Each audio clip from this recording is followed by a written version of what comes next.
African Media. My name is Rosie. Today on Impart Live, we're going to be joined by Samuel, who works at the Drop-In Center here in Calgary, Alberta. He's going to talk a little bit about the Drop-In Center, what the Drop-In Center is all about, and how we could probably help with whatever's going on there. So before we get there, maybe let's get him to introduce himself and tell us a bit about himself, where he is from, and all that good stuff. Welcome to the show, Samuel. Thank you so much. I appreciate that so much. You're welcome. My name's Pastor Samuel. Oh yes, he's a man of God. Samuel Waithaka. And I'm a born-again Christian.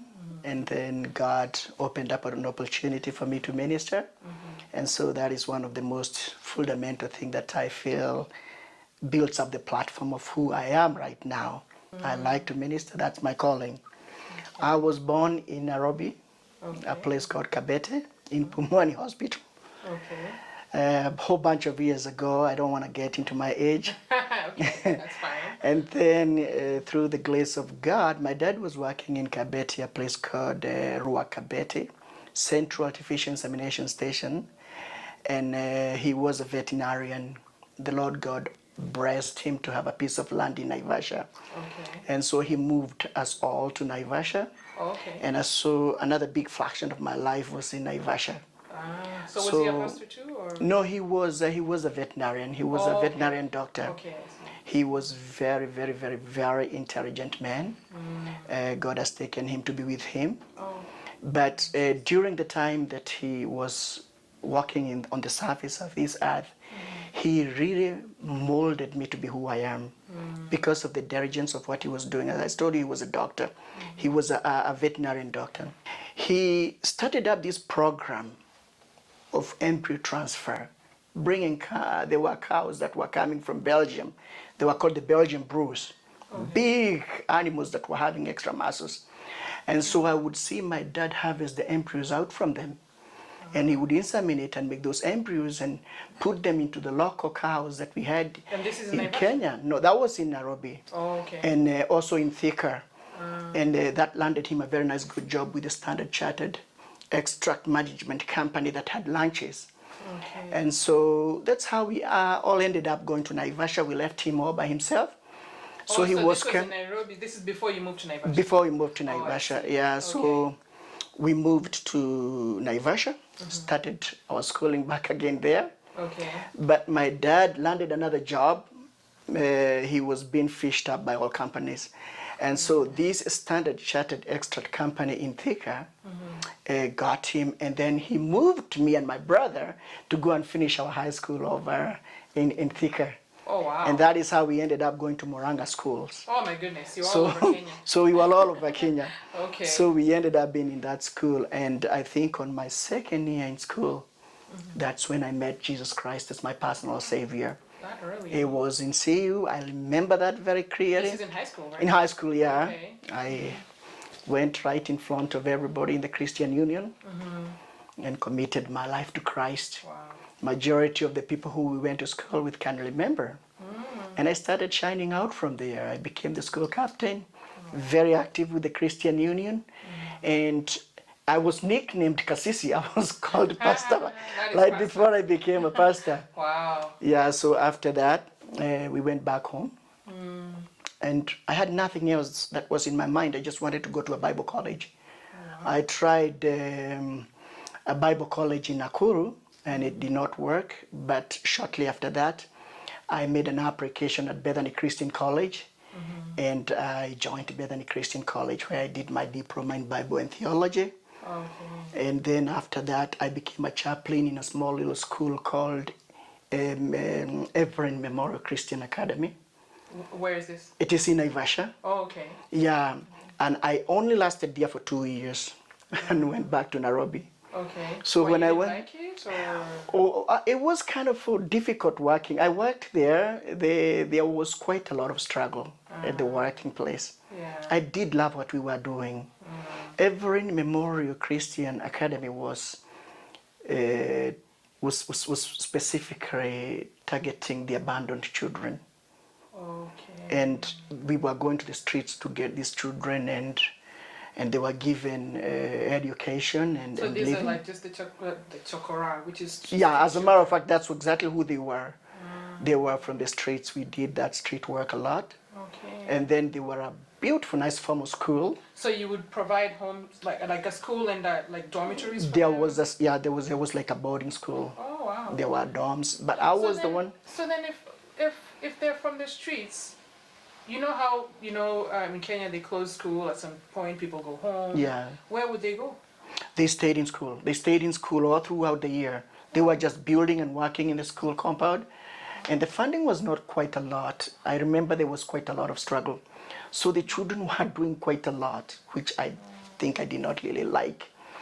And I felt like the children were, but some of them turned to be very good. There's one pastor who is actually here in Calgary, who has a master's degree in theology. And I remember we brought them, I was a chaplain, and I built up some foundation to these children's faith. So many children came to the Lord. So there was quite a lot of struggle for the payments of the staff. So who was funding this? It was an American organization from the Nazarene Church that was in Philadelphia.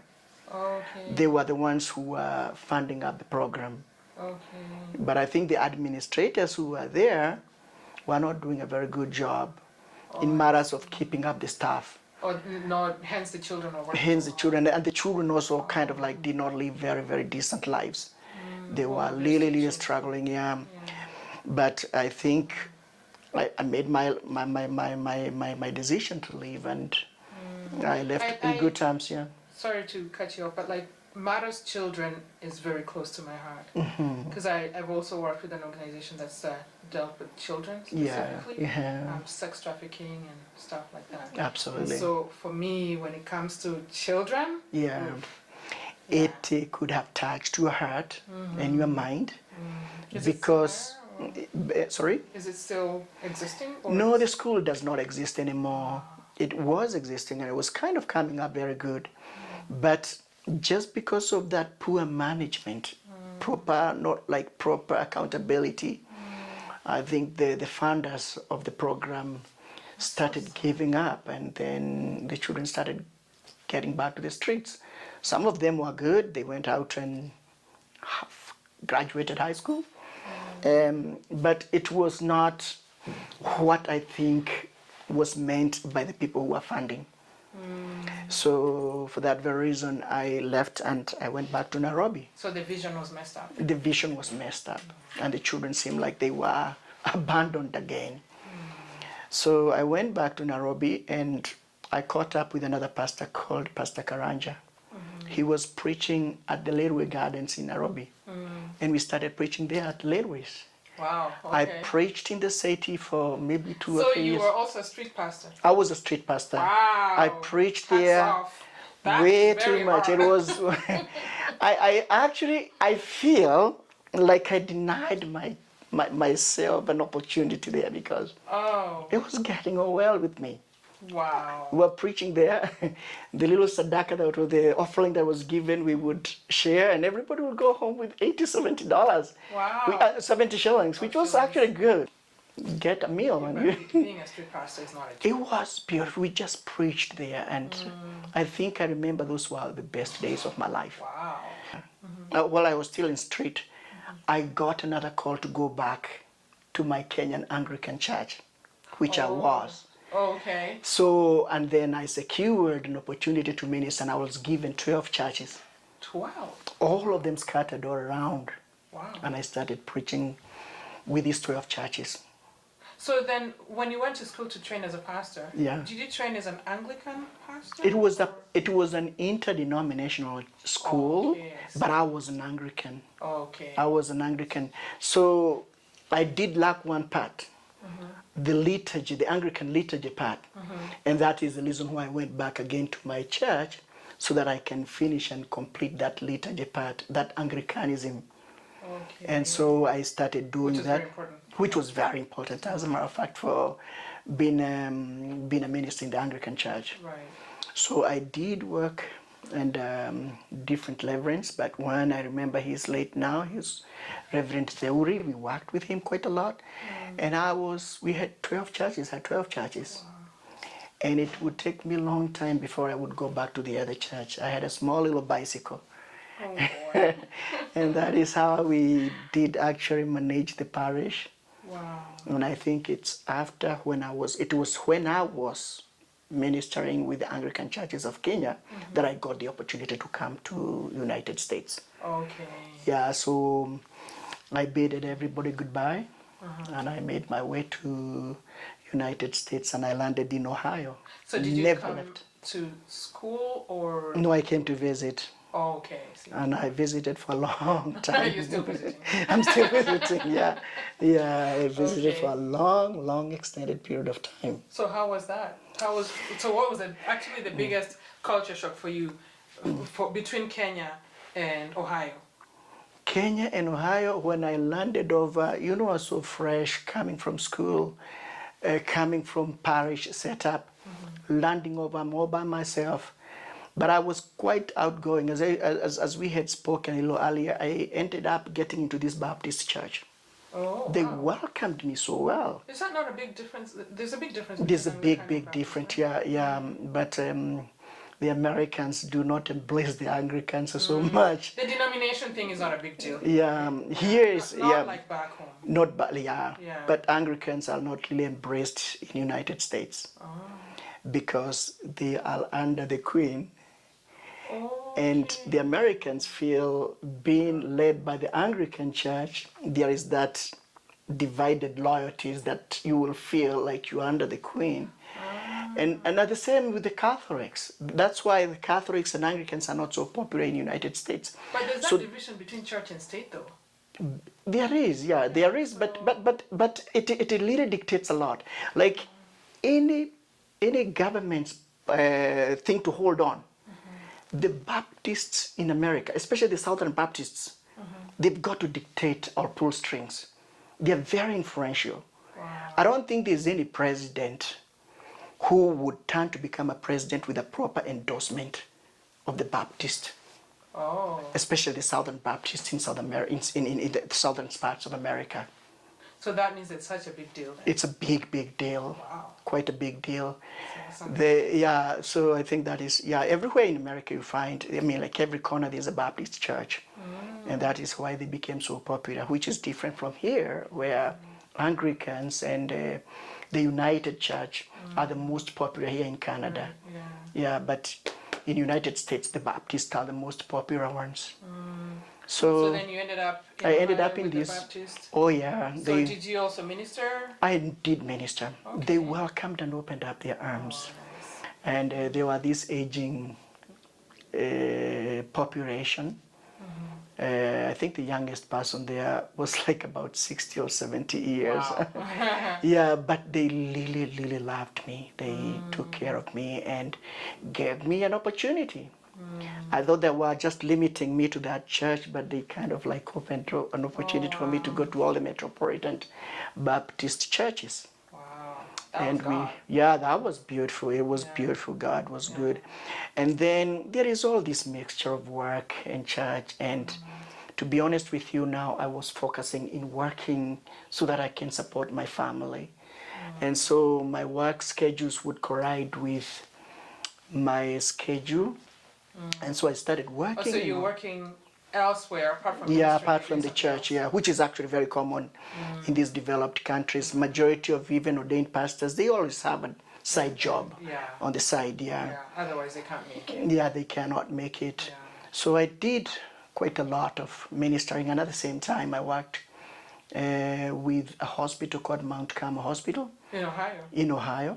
And I also worked with Mary Heaven. Mary Heaven is one of big shelters that was also a low bar shelter, which had a big section which was called the Engagement Center, and that is exactly where I was stationed. I worked at the Engagement Center for the past, I think, like over 10 years. Wow. Yeah, straight so that working. Means they were really good to you.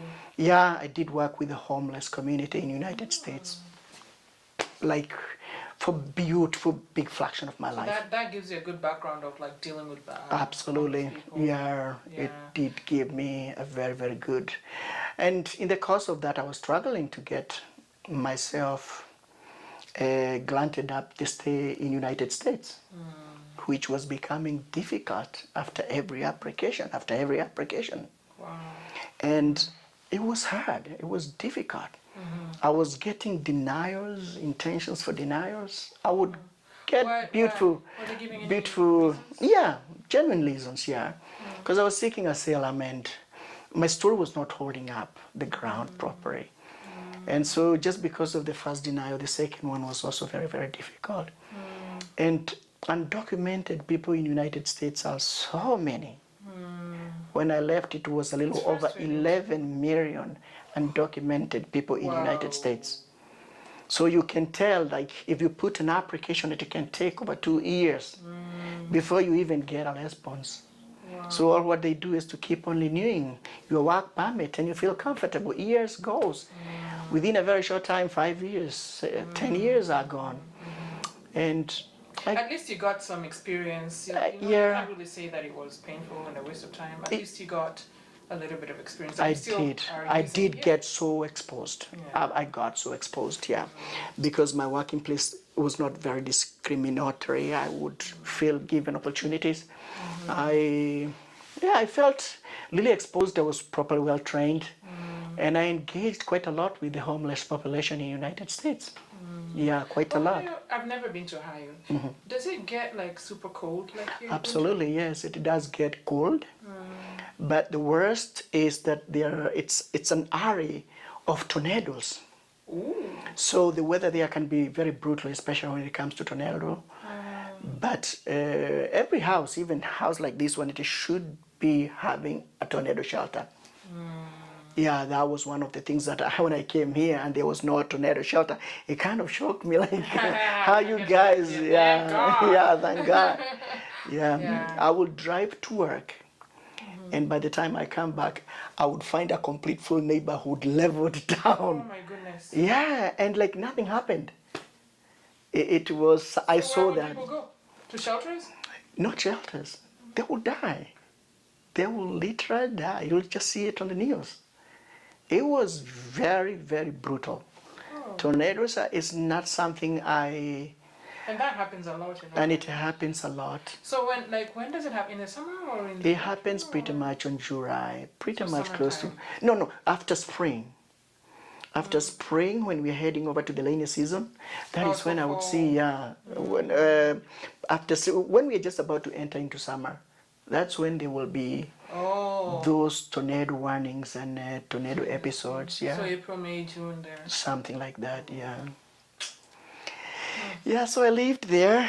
It was, as I say, good when it comes to making money, but I was desperate to settle and live in America. And every single time I would say I want to settle down, things would become very difficult. The applications were heard. I was just pumping money to my lawyers, and the outcome was nothing. And my family was just crying and wanted me back home. And I wanted to get back home, and I made that mind that one day I'll just settle down and go home. Year after year. It's exhausting. Yeah. So when you say your family, you're talking about your siblings? I'm talking about my daughter and I'm talking about my wife. Okay. Yeah. So you're married. You didn't tell us that part. Oh, you could have told. Well, sorry. Sorry. Tell the audience. I forgot. Yeah, I'm married to beautiful Sarah, and I have a wonderful daughter. Her name is Royce. Yeah, I have one child. Okay. Are they here? Or? They're not here, but actually they are supposed to be here by right now. Okay. I have filed for them. Okay. Everything seems to be going very well. Oh, sweet. I think in the next maybe 1-2 months they will be here. Oh, nice. Yeah, so and I've been able to go back home a few times to see them. Nice. Yeah. Were you able to go back home during the time that you were in the States? No, unfortunately not. Yeah. Yeah. So that whole time, you got married before you came to the States, right? Yes. Okay. Yes. So then you left your wife in Kenya, and then you were in the States for 10 years? A little over 10 years. Without going back home? Without going home. What's your wife's name? Sarah. Sarah. You're a very patient lady. She God is. bless you. She is amazing woman. I mean, she is amazing. Wow. I love her. She's just amazing. Make sure you come over to the show, you know, and talk to us a little bit when you come to Canada. We would love to host you and hear your side of the story. I think she would really, really like to share, and I'm sure that she has a lot to share, especially in matters of waiting upon God. Yeah, we've spoken every single day. I think all the time I was in the United States, I can't talk about one single day that went by without me talking to my wife. Nice. Yeah, we spoke. We had time to encourage each other. And I think that's how we held each other. We were holding each other. And you said you have only one daughter, yeah. And she was born back home still in Kenya, right? Yeah. So I left her when she was 2 months old. Ooh. Yeah. So she went all through be primary lovely school. to see them. I mean, like, yeah, the first time I saw them, it was very, very dramatic, very emotional. I didn't even know how we will behave to each other. And it was so beautiful. It's just like we were with her just the other day. Yeah. Yeah. Okay, so before we jump to that, Yeah. so we're still in Ohio. You're still Okay. at the homeless. Mary Haven. Mary Haven, yeah. Yeah, and then I come back in the morning. Right before then, there was very, very big hope that we will get documented. Obama had started what we call a comprehensive immigration bill. He had laid it into the House, and it had a bipartisan support. There were these people called the Gang of Eight, 4 Republicans and 4 Democrats. They had taken it to the House, and we had seen it gather quite a lot of votes from the Senate. So we knew that as soon as it lands up into the House, you're good to go. we are good to go. Yeah. It was very comprehensive. It was addressing people like me. And to be honest with you, majority of the people from the grassroots, the conservative Americans, I would say, they never wanted them to vote for that bill. They started going to the Senate, they wanted to go to all the congressmen, threatening them.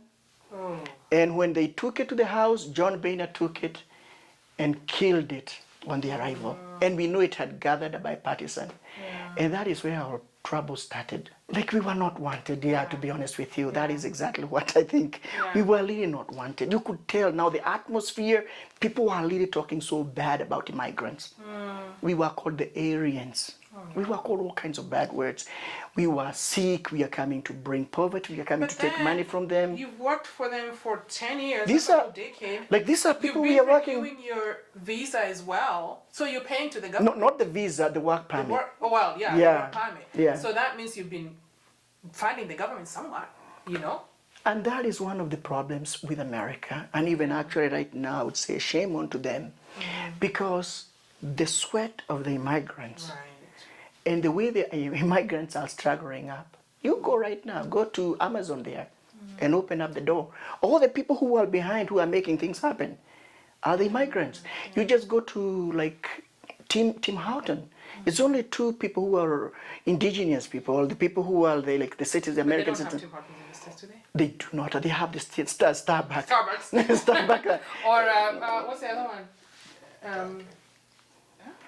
Dunkin' Donuts, that's the most common one, Yeah, but you just go and see, even McDonald's, you just go and you'll see a couple of 2 people standing at the entrance, but majority of the people who are moving up the economy are people who are not documented. And I'll be honest with you, those are the people who work so hard.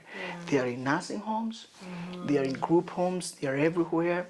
They are trying as much as they can to try and make life better for themselves and try to have a shot of life of becoming permanent residents there.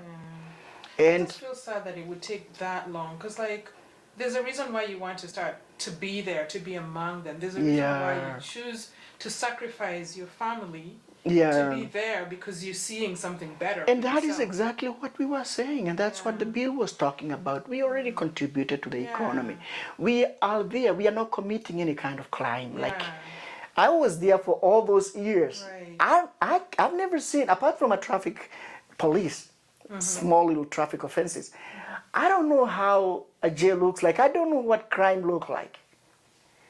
And you've done all that. You contributed up to the economy. We pay approximately 16% of the taxes from our paycheck. We've really built up that economy. Yeah. And I'm telling you right now as I speak, because I left majority of the people, especially in the church, who are not documented. They're still toiling and working. Oh. And even the worst, yeah, the worst of all is some of them, they really touch me like they had putting all their power, paying the due share or fair share to the economy of the country. And just the other day I heard about a lady that I knew very well in our church who have cancer. He can now access medical care because he doesn't have no insurance. She can go back home. And now I just looked and I thought, wow, she's gonna die. And that is exactly the story of United States that nobody want to talk about. They do not want to come clear and become decent and say, if you've lived there for 5 years and above, or if you've lived this number and you've been contributing to the economy, you are not a criminal, you have a good background, you were supposed to be given documentations to stay and live in there because you're still living in America. Either way. And worst of all, there are like another 5-6 million children who came without the foot of their own. Obama gave them what is called DACA. They just got the permission to live and apply for colleges. But now Trump came and reversed it. So now they are also as undocumented as nobody knows their fate. They came when they were like 2 years or 3 years or 5 years. So they basically grew up. They never made the decision to come to the United States, but now they are punished. They finish high school, they can apply for college. They can get social insurance numbers. They can get a driver's license just because they are referred to be immigrants. But they are born and brought up in the country. So there's quite a lot of pain and struggle in the United States. But anyway, I was coming to a point whereby now it reached to a point whereby I was seeking God's direction. And one of the things that came in my mind is that I will leave and go back home. I didn't know nothing else. And I was saying that, making my mind, preparing psychologically, just knowing that enough is enough. I think God has made it so clear to me that United States is not my home. You've given enough. I give it. And then I came from Mary Heaven and I came early in the morning home and I found a mail that said that the case I had applied for over 2 years was rejected. That was my breaking point. Now, beginning of that very week, Trump had become the president. And everything that he could say is that I will deport them. I will deport them. I will build up a wall. And so we were all triggered. There was terror and fear. And now I was just giving up. I didn't have motivation to go to work. And that night, I couldn't sleep. I knew I was going home. And I said, I'm going to sell everything I had. I had prepared to sell some of the things earlier before because I wanted to go home. And I was seated down watching my TV. And the story came, and Trudeau, the prime minister here, said, America is not safe for immigrants. If they come here, don't chase them away. That was like, it was like I couldn't sleep. My body became strong and I said, I'm going to Canada. And then I said, thank you, God, I am going to Canada. And then I started praying. I like to worship and speak loudly. I had a big place and I started shouting loudly and said, God, I'm going to Canada. And then when I settled down, the voice you didn't even ask. You just said, God, I'm going. I'm going, And then I had the voice saying... Some people would be like, do you really want me to go, God? Yeah, I was just so hypered. And then I thought that was going to take a long time. And God said, no, you're going to go right now.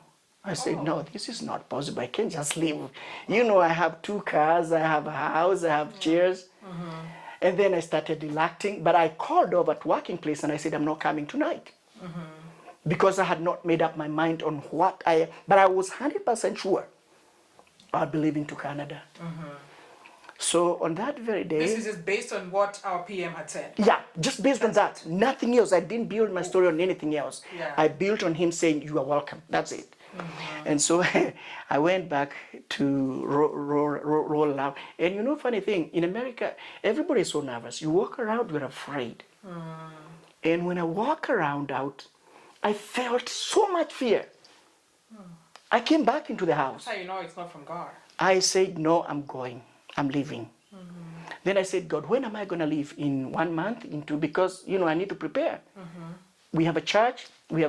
And God said, no, you're leaving right now. So what happens to your property and everything? I don't know what else I can do. God says I have to leave. So I took a pen and a paper, and I started writing names of my friends and sticking on my property. If it is that computer, I gave it to somebody, and I handed over everything, my chairs. For free? For free. Wow. So there is one pastor who had given me golden chains and these vestments for worship. And I said, that's what I need to take with me. And I folded them, and I folded my Bible, put them in a suitcase, carried my laptop, and I started up my journey. And God said, no. So did you know where in Canada you're going? No, I don't know. So where are you going then? I'm going to Canada. And so okay. I took the things back again. God said, I'm not going to take anything. I returned them back into the house. Even the regalia that you... All the regalia, yeah. I had a big cassock, a couple of few cassocks. I had beautiful chains. Wow. They were golden, real seriously golden. I was gifted them by a senior bishop, and he had handed over because of the church. Well, he said, please, this is my gift for you. And I just felt like I would not take anything. I took my Bible, and I took my car. It was a 2000, I think it was a 2016, something like that. It was a beautiful, nice, good Ford Fusion. God filled the tank, Googled the Canadian border, and I started driving. Wow. So I drove all the day and all the night. I closed Ohio. I closed Pennsylvania and went to New York, and I started climbing all the New York, the whole entire night. And early in the morning, like in the dawn, early in the morning, like in the dawn, that is when I reached up at the tip close to Maine. You know where Maine is? It is just kind of bordering with Quebec. Yeah. And, so you went New York, and then you went down again towards... I went up like north, heading over towards... Because if you would have come, you didn't want to come through Buffalo to just... No, I didn't. Yeah, that was... The reason is because there was no proper entry point there. Okay. So the only proper entry point was over at a place called Logsam Lord that was all the way at the tip of New York and Quebec. And more. Okay. So I drove there. I remember I drove a whole day and a whole night. So you get to the border, what happens to your car? So I just kind of got to the border, and the GPS told me you have arrived. So I sat it down there. I knew that I can take my car with me, and at the same time I can drive myself over there to the border.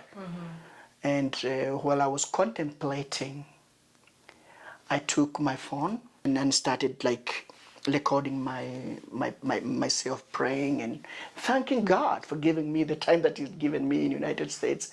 I prayed. I remember that day, but I remember I said, God, I commit myself to you. When I close that border, I don't know what I will eat and I don't know where I'll sleep, but I commit myself to you. And that was it. As soon as I finished, there was this beautiful, nice, good white lady who came over and said, are you going to the border? She was running a taxi business, and I said, yes, I'm heading over there. He said, I took one of your brothers this morning. We're going to charge you $100. Do you have $100? I said, yes, I have $100. American? Yeah. Wow.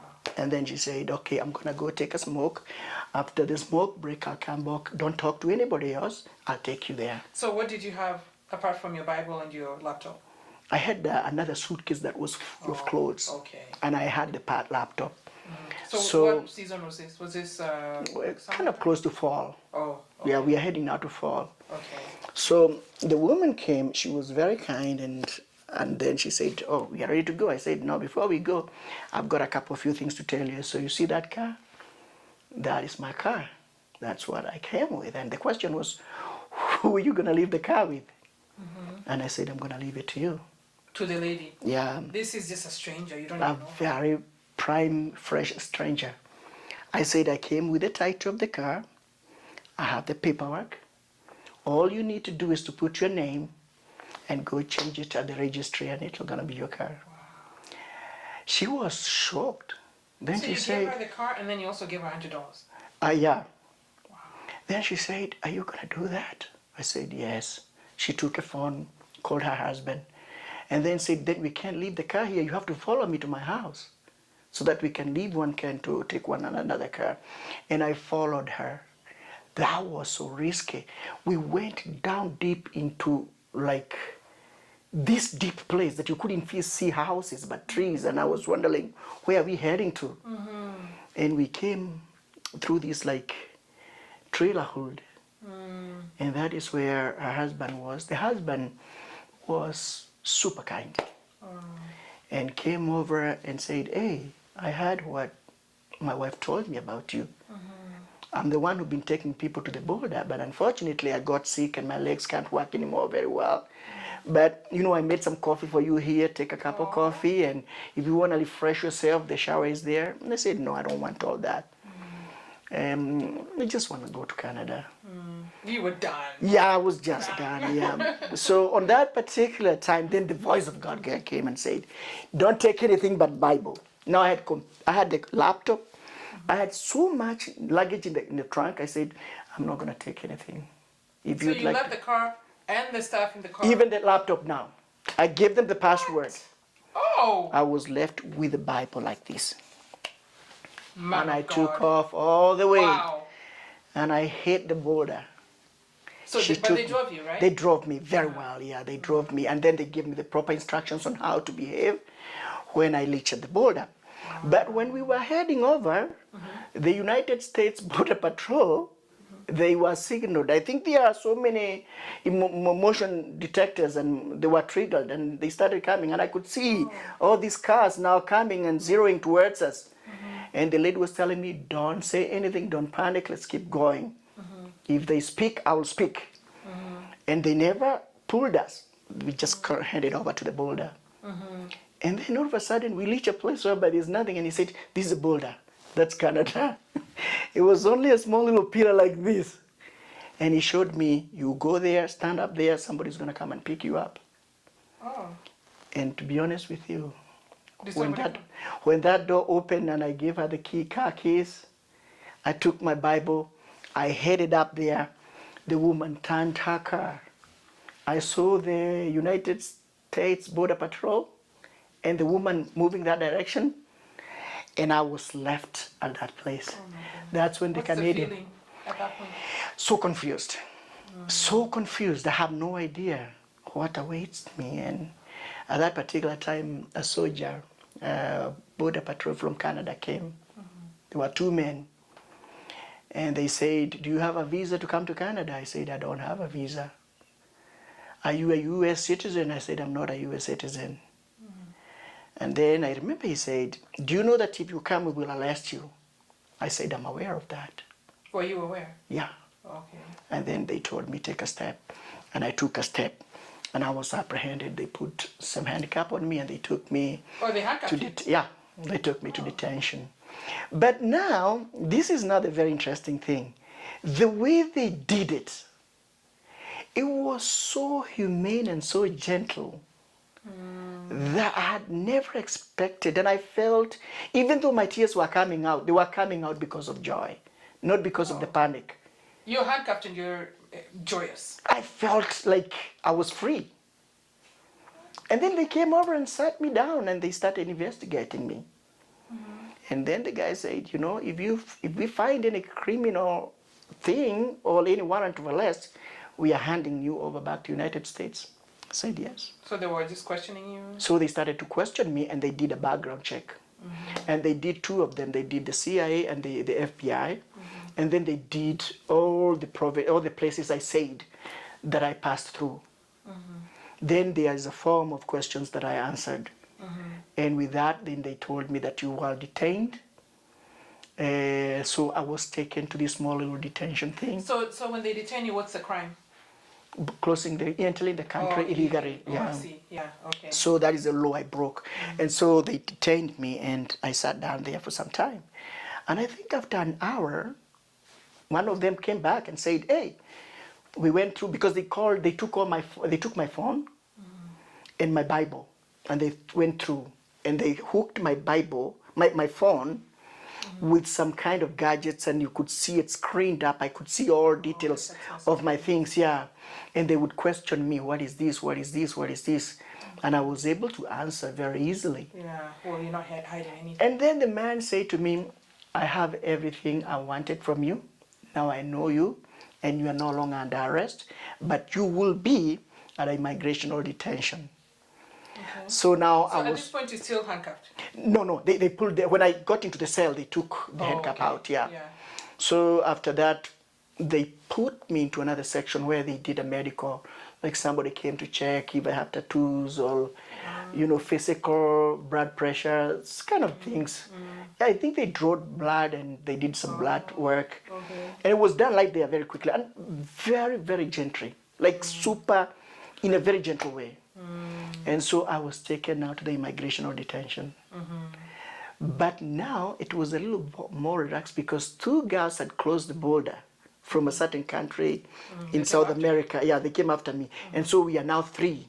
Okay. Although we couldn't communicate because they were speaking Hispanic. I was the only one speaking now English, but we were just like so nervous about each other. And so we were taken to the immigration detention. When we were taken there, everything changed because there were so many people. There were Nigerians, Ghanaians, Indians, people from El Salvador. Now we started connecting.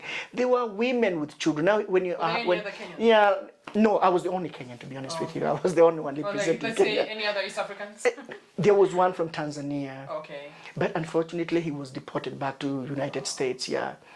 So I stayed there for 2 days. And on the 3rd day, they called me and I did an immigration interview. Okay. And they said, I don't qualify for refugee status because I had claimed it in a peaceful country. So I qualify for something called pre-risk assessment. Pre-risk assessment. Pre-risk assessment is one of the avenues that was open during that time to just before you deport somebody, just kind of find out what kind of risk that he may face before we take him back to his own country. And that was my window. So the guy who interviewed me gave me an ID and a work permit. Oh, right there. So, right there. Wow. Now I'm still at the border, but we are still in the border with the immigration detention. And after 3, the guy told me, you're free. You're welcome to go where you want in Canada. Oh, wow. And then he said, when you go, you wait, we will call you for another exclusive interview so that they can see this plan, the list that I have, just in case, the reason why I should not be returned back to the country of my origin. And so I said, can I go to Calgary? Calgary, I actually didn't even know Calgary. When I was there in the immigration detention, that is when everybody was talking about Calgary. Oh, and I had my phone, I Googled, and I saw, oh, this is good. I looked at the GDP, I looked at the city, and that kind of impressed me. That's how I ended up coming to Calgary. But you had already tasted a little bit of Quebec. Quebec is only 1 week because I had to go to the immigration office in Quebec to take some paperwork I was given at the border.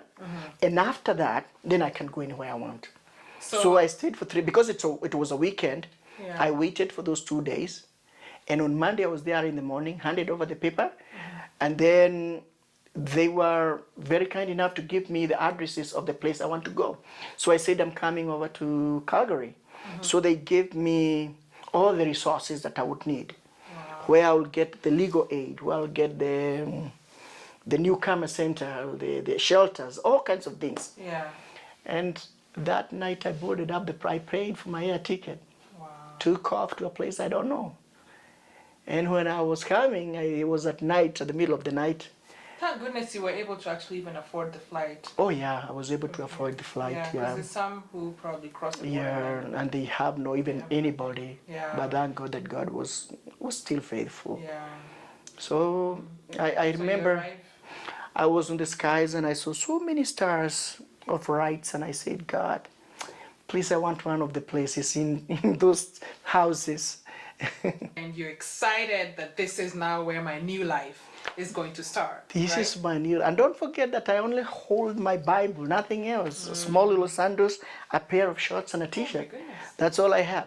So up there, I remember I said to God, please, I want one of those lights. I want one of those shelters to be one of my home. And the plane is coming, you know, they are telling you to brace for the landing. And the captain said this very interesting thing. If you're visiting Calgary, enjoy your stay, your time. If you're coming back, welcome back. Wow. And I never felt like I fitted into any. I just like, I'm just here. Yeah. And the plane landed. Yeah. And I was in Calgary. Airport was my first home. Okay. Thank you so much. The story is so juicy. You really want to connect with us for the second part, just to hear how he integrated with the Calgary life and became part of Calgary and the Calgarian, and what he does here in the city. It is amazing. So join us for the second part. Thank you so much.